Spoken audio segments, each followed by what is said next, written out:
శనివారం మెదక్లో జరిగిన రోడ్ షోలో సీఎం రేవంత్, ఎంపీ అభ్యర్థి నీలం మధు భారీగా హాజరైన జనం. సో ఒకసారి చూద్దాం. 10 ఏళ్ళ అధికారం మాదే, కాంగ్రెస్ జోలికి వస్తే బట్టలు ఇప్పించి ఉరికిచ్చి కొడతాం.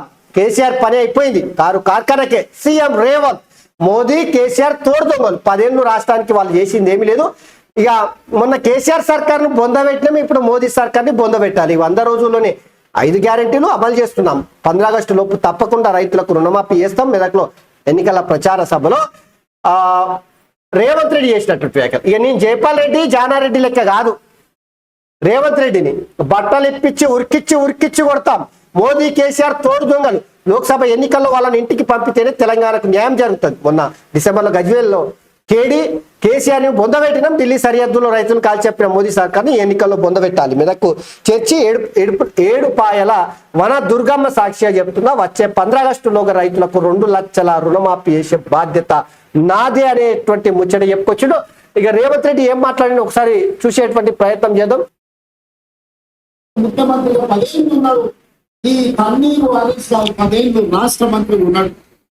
10 ఏళ్ళు అధికారం వెలుగబెట్టిన వీళ్ళు ఈ మెదక్ పార్లమెంటు నియోజకవర్గంలో తెచ్చిన పరిశ్రమలు ఎన్ని, ఇచ్చిన ఉద్యోగాలు ఎన్నో లెక్క చెప్పిన తర్వాత మీరు ఓట్లు అడగాలని చెప్పి నేను సవాలు విసురుతున్నా. అందుకే మిత్రులారా, వారిని చూసిండ్రు, వీరిని చూసిండ్రు, జెండా మార్చినా ఎజెండాలు మార్చినా వీళ్ళిద్దరు తోడు దొంగలే, గూడు పుటాని.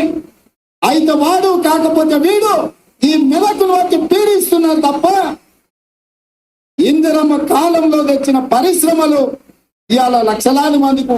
సో ఇది గూడు పుటానీలు అని చెప్పేసి గట్టినే అరుచుకుంటా ఉన్నాడు. 2 లీటర్ల ఫుడ్ బాటిల్ అనుకుంటున్నా, 20 పెగ్గులు వేస్తే కాలు రాస్తే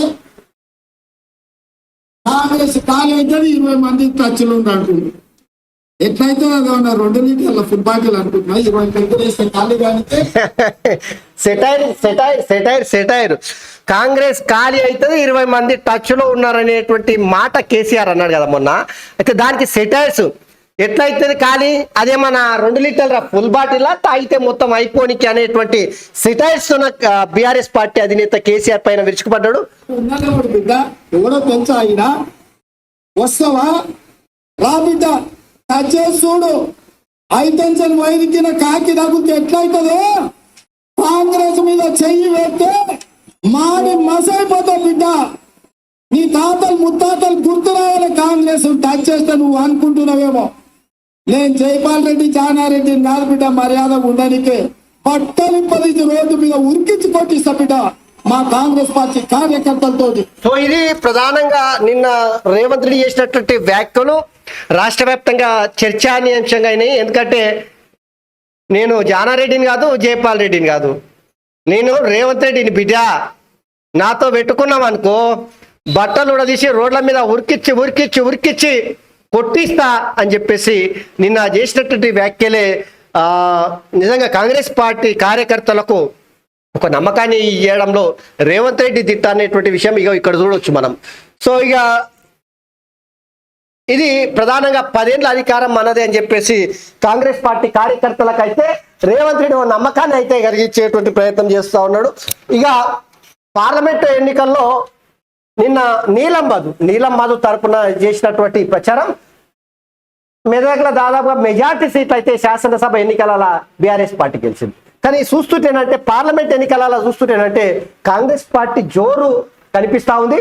నీలం మధు విజయాన్ని ఎవరు ఎన్ని శక్తులు అడ్డుకున్నా అన్న చూసినా కూడా అడ్డుకునే పరిస్థితి లేదనే విధంగా నిన్న కాంగ్రెస్ పార్టీ విజయడాంక మోగించబోతుంది అనేటువంటి ఒక నమ్మకాన్ని కలిగించడానికి ఈ నామినేషన్ సందర్భంగా చేసినటువంటి ర్యాలీ కావచ్చు, సభ కావచ్చు, ప్రజల్లో అట్లనే కాంగ్రెస్ పార్టీ కార్యకర్తలకు నమ్మకాన్ని అయితే ఇచ్చింది. సో నీలం మధు గెలవడానికి పునాది అయితే పడ్డట్టే కనిపిస్తా ఉంది. ఇక అదే కనుక జరిగితేనంటే తెలంగాణలో ఒక బీసీ బిడ్డ కేసీఆర్ ఇలాకాలో అయింది. సో కేసీఆర్ ఇలాకాలో ఒక బీసీ బిడ్డ గెలవడానికి అవకాశం ఇచ్చినట్టే.